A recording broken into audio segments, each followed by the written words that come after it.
Analysing international marketing environment എന്ന ടോപ്പിക്കാണ് നമ്മൾ നോക്കാൻ പോകുന്നത്. IBO 1 ഫസ്റ്റ് യൂണിറ്റിൽ നമ്മൾ ബിസിനസ് എൻവയോൺമെൻറ്റിനെ കുറിച്ച് ഡീറ്റെയിൽ ആയിട്ട് പഠിച്ചു. അപ്പോൾ ഈ ഒരു ചാപ്റ്ററിൽ ഇൻ്റർനാഷണൽ മാർക്കറ്റിംഗ് എൻവയോൺമെൻറ്റിനെ കുറിച്ചാണ് നമ്മൾ നോക്കാൻ പോകുന്നത്. ഇൻ്റർനാഷണൽ മാർക്കറ്റിംഗ് എൻവയോൺമെൻറ്റ് എന്ന് പറയുന്നത് ഇൻ്റർനാഷണൽ മാർക്കറ്റിംഗ് ഡിസിഷനെ അഫക്റ്റ് ചെയ്യുന്ന ഇൻറ്റേർണൽ ആൻഡ് എക്സ്റ്റേണൽ ഫോഴ്സസിനെ അല്ലെങ്കിൽ ഇൻറ്റേർണൽ ആൻഡ് എക്സ്റ്റേണൽ ഫാക്ടേഴ്സിനെയാണ് ഇൻ്റർനാഷണൽ മാർക്കറ്റിംഗ് എൻവയോൺമെൻറ്റ് എന്ന് പറയുന്നത്. ഇപ്പം വേൾഡ് മാർക്കറ്റിൽ ഇഫക്റ്റീവ്ലി കോമ്പീറ്റ് ചെയ്യണമെങ്കിൽ പ്രോപ്പറായിട്ടുള്ള മാർക്കറ്റിംഗ് സ്ട്രാറ്റജീസ് ഉപയോഗിക്കണം. ഒരു ഫേം ഡൊമസ്റ്റിക് കൺട്രിയിൽ അതിൻ്റെ പ്രോഡക്റ്റ് മാർക്കറ്റ് ചെയ്യുവാണെങ്കിൽ ഡൊമസ്റ്റിക് കൺട്രിയുടെ എൻവയോൺമെൻറ്റ് ഫോഴ്സസ് മാത്രം അവർ അനലൈസ് ചെയ്താൽ മതി. ഇൻ്റർനാഷണൽ മാർക്കറ്റിംഗ് എൻവയോൺമെൻറ്റിനെ പറ്റിയാണ് നമ്മളിന്ന് നോക്കാൻ പോകുന്നത്. അതേസമയം ഫോറിൻ മാർക്കറ്റിലേക്ക് എക്സ്പാൻഡ് ചെയ്യാൻ ആഗ്രഹിക്കുന്നുണ്ടെങ്കിൽ ഡൊമസ്റ്റിക് കൺട്രിയുടെ മാത്രമല്ല ഫോറിൻ കൺട്രിയുടെയും കൂടെ എൻവയോൺമെൻറ്റൽ ഫോഴ്സസ് ഒരു ബിസിനസ് മനസ്സിലാക്കണം. ഇനിയും എൻവയോൺമെൻറ്റ് എന്ന് പറയുന്ന വാക്ക് അതിൻ്റെ അർത്ഥം സറൗണ്ടിങ് എന്നാണ്. ഇപ്പോൾ ബിസിനസ് ഫേമിൻ്റെ കോണ്ടെക്സ്റ്റിൽ നോക്കുമ്പം എൻവയോൺമെൻറ്റിനെ ഡിഫൈൻ ചെയ്യുന്നത് ഒരു ഫേമിൻ്റെ ഡിസിഷൻസിനെയും ഓപ്പറേഷൻസിനെയും ഇൻഫ്ലുവൻസ് ചെയ്യുന്ന ഇൻറ്റേർണൽ ആൻഡ് എക്സ്റ്റേണൽ ഫോഴ്സസിനെയാണ് എൻവയോൺമെൻറ്റ് എന്ന് പറയുന്നത്.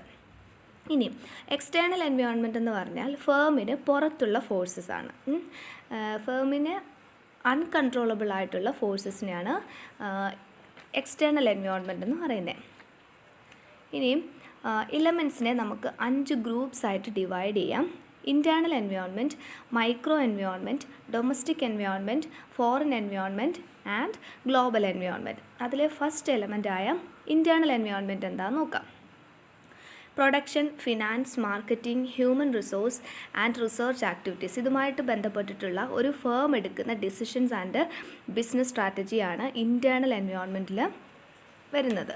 അതായത് ഒരു ഫേമിന് കൺട്രോളബിൾ ആയിട്ടുള്ള കാര്യമാണ് ഇൻറ്റേർണൽ എൻവയോൺമെൻറ്റ്. പക്ഷേ എക്സ്റ്റേണൽ എൻവയോൺമെൻറ്റ് എന്ന് പറയുമ്പം ഞാൻ നേരത്തെ പറഞ്ഞതുപോലെ ഒരു ഫേമിന് കൺട്രോൾ ചെയ്യാൻ പറ്റത്തില്ല, അത് ഫേമിന് പുറത്തുള്ളതായതുകൊണ്ട് എക്സ്റ്റേണൽ എൻവയോൺമെൻറ്റ് എന്ന് പറയുന്നു.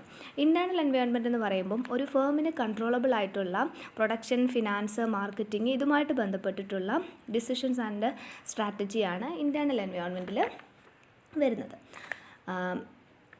അപ്പം ഇത് കൺട്രോളബിളാണ്. അതായത് ഒരു ഫേം എടുക്കുന്ന ഡിസിഷൻ ആയതുകൊണ്ട് ഇത് ഫേമിന് തന്നെ ആ ഒരു ഡിസിഷൻസിനെ കൺട്രോൾ ചെയ്യാനായിട്ട് പറ്റും. രണ്ടാമത്തെ എലമെൻ്റാണ് മൈക്രോ എൻവയോൺമെൻറ്റ്. മൈക്രോ എൻവയോൺമെൻറ്റ് എന്ന് പറയുമ്പം ഒരു ഫേമിൻ്റെ ഡിസിഷൻസിനെയും ഓപ്പറേഷൻസിനെയും ഡയറക്റ്റ്ലി ഇൻഫ്ലുവൻസ് ചെയ്യുന്ന എൻവയോൺമെൻറ്റാണ് micro environment. Suppliers, middle men, പിന്നെ വെയർ ഹൗസ്, അഡ്വർടൈസിങ് ഏജൻസി ഇതൊക്കെയാണ് മൈക്രോ എൻവയോൺമെൻറ്റിൽ വരുന്നത്. മൂന്നാമത്തേതാണ് ഡൊമസ്റ്റിക് എൻവയോൺമെൻറ്റ്.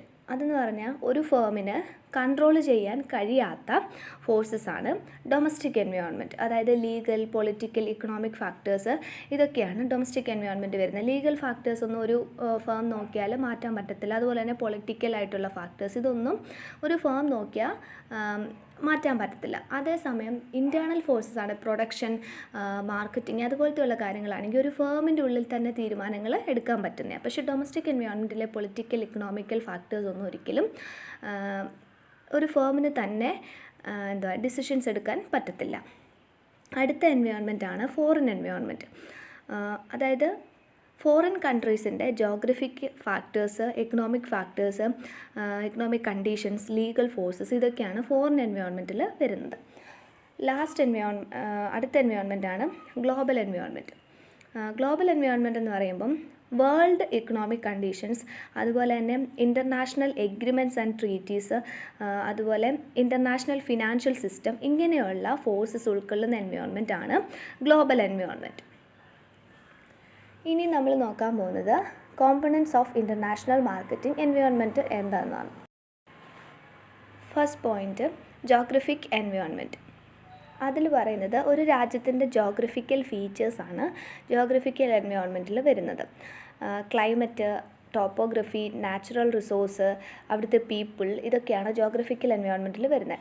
അപ്പം ഇൻ്റർനാഷണൽ ബിസിനസ്സിൽ എൻഗേജ് ചെയ്യാൻ ഇൻട്രസ്റ്റ് ഉള്ളൊരു ബിസിനസ് പേഴ്സൺ തീർച്ചയായിട്ടും ഫോറിൻ കൺട്രീസിൻ്റെ ജോഗ്രഫിക്കൽ ഫീച്ചേഴ്സ് മനസ്സിലാക്കുക. അതുപോലെ തന്നെ സൊസൈറ്റിയുടെ ക്യാരക്ടറിസ്റ്റിക്സ് മനസ്സിലാക്കുക. ആ ഒരു പെർട്ടിക്കുലർ ജോഗ്രഫിക് ഏരിയയിലുള്ള സൊസൈറ്റിയുടെ ക്യാരക്ടറിസ്റ്റിക്സ് എന്തൊക്കെയാണെന്ന് മനസ്സിലാക്കുക. പിന്നെ ആ രാജ്യത്ത് ജീവിക്കുന്ന ആളുകളുടെ ഡിമാൻഡ് പാറ്റേൺ എന്താണെന്ന് മനസ്സിലാക്കുക. ഇതൊക്കെയാണ്. ഇനി ബിസിനസ് സിസ്റ്റത്തിൻ്റെ ഡെവലപ്മെൻറ്റിന് ഇമ്പോർട്ടൻ്റ് ആയിട്ടുള്ളൊരു കോൺട്രിബ്യൂട്ടറി ഫാക്ടറാണ് ജോഗ്രഫി. ക്ലൈമറ്റ് കണ്ടീഷൻസിനെ ഡിപ്പെൻഡ് ചെയ്തും ചില പ്രോഡക്ട്സിൻ്റെ ഡിമാൻഡ് വേരി ചെയ്യാൻ സാധ്യതയുണ്ട്, ഡിമാൻഡ് വേരിയേഷൻസ് ഉണ്ടാകാൻ സാധ്യതയുണ്ട്. അതായത് ഒരു പർട്ടിക്കുലർ സീസണിൽ കൂടുതൽ വിറ്റഴിയുന്ന പ്രോഡക്ട്സ് ഉണ്ട്, ഒരു പർട്ടിക്കുലർ സീസൺ കഴിയുമ്പം അതിൻ്റെ ഡിമാൻഡ് കുറയുന്ന പ്രോഡക്ട്സ് ഉണ്ട്. അപ്പം ക്ലൈമറ്റിക് കണ്ടീഷൻസിനനുസരിച്ചും ഡിമാൻഡ് വേരിയേഷൻസ് വരാറുണ്ട്. ഒരു ഫേമിൻ്റെ ലൊക്കേഷൻ ഡിസൈഡ് ചെയ്യുന്നതിലും ജോഗ്രഫിക് കണ്ടീഷൻസ് ഒരു റോള് വഹിക്കുന്നുണ്ട്. ഫേവറബിൾ ക്ലൈമറ്റിക് കണ്ടീഷനുള്ള അതുപോലെ തന്നെ റോ മെറ്റീരിയൽസ് ഈസിലി അവൈലബിൾ ആയിട്ടുള്ള ചീപ്പർ റേറ്റിൽ കിട്ടുന്ന കൺട്രീസിലായിരിക്കും ഒരു ഫേം അവരുടെ മാനുഫാക്ചറിങ് യൂണിറ്റ് സെറ്റ് ചെയ്യാനായിട്ട് പ്രിഫർ ചെയ്യുന്നത്. അപ്പോൾ ജോഗ്രഫി എന്ന് പറയുന്നത് ഒരു ബിസിനസ് ഫേമിനെ സംബന്ധിച്ചിടത്തോളം ഇമ്പോർട്ടൻ്റ് ആയിട്ടുള്ളൊരു ഫാക്ടറാണ്.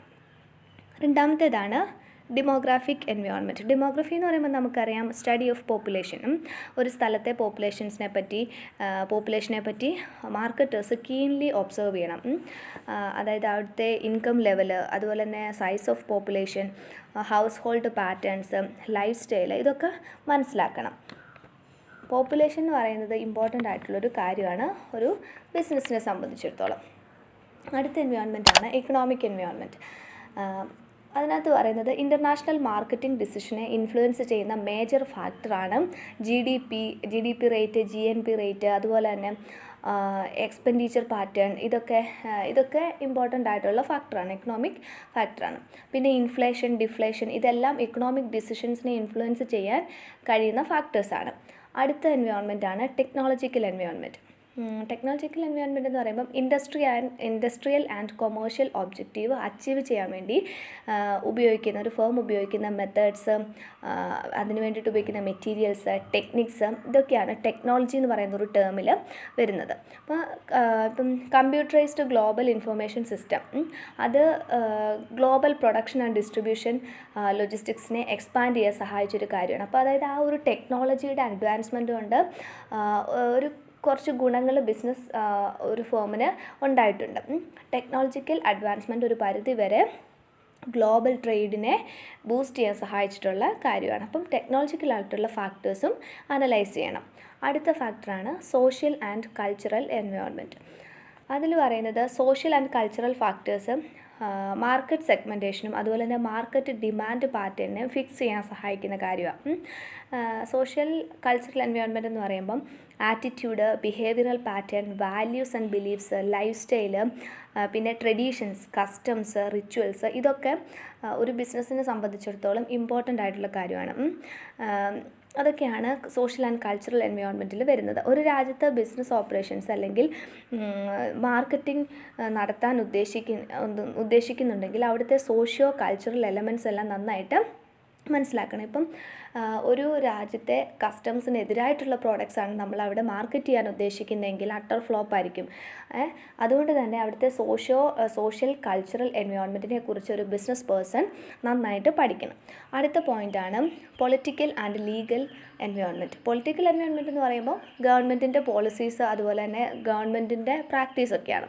പക്ഷേ ലീഗൽ എൻവയോൺമെൻറ്റ് എന്ന് പറയുമ്പം മാർക്കറ്റിംഗ് ആക്ടിവിറ്റിയെ ഫെസിലിറ്റേറ്റ് ചെയ്യുന്ന ലോസ് ആൻഡ് റെഗുലേഷൻസിനെയാണ് ലീഗൽ എൻവയോൺമെൻറ്റ് എന്ന് പറയുന്നത്. അപ്പം പൊളിറ്റിക്കൽ, ലീഗൽ എൻവയോൺമെൻറ്റിനെ കുറിച്ചും പ്രോപ്പറായിട്ട് മനസ്സിലാക്കണം. അടുത്ത എൻവയോൺമെൻ്റ് ആണ് ഫിസിക്കൽ എൻവയോൺമെൻറ്റ്. ഫിസിക്കൽ എൻവയോൺമെൻറ്റ് എന്ന് പറയുമ്പോൾ എന്താ, നാച്ചുറൽ റിസോഴ്സസ്, മിനറൽസ്, പിന്നെ ആനിമൽ പോപ്പുലേഷൻസ്, അതുപോലെ നാച്ചുറൽ വേൾഡുമായിട്ട് റിലേറ്റ് ചെയ്യാൻ പറ്റുന്ന ആസ്പെക്ട്സിനെയാണ് ഫിസിക്കൽ എൻവയോൺമെൻറ്റ് ആയിട്ട് നമുക്ക് പറയാൻ പറ്റുന്നത്. അപ്പം global warming, deforestation, ozone depletion, പിന്നെ പൊല്യൂഷൻസ്, പല പൊല്യൂഷൻ ഉണ്ടല്ലോ, വാട്ടർ പൊല്യൂഷൻ, എയർ പൊല്യൂഷൻ, അങ്ങനെ ഉള്ള പൊല്യൂഷൻസ്, ഇതൊക്കെ മാർക്കറ്റേഴ്സ് ഫേസ് ചെയ്യുന്ന കുറച്ച് ഇഷ്യൂസാണ്.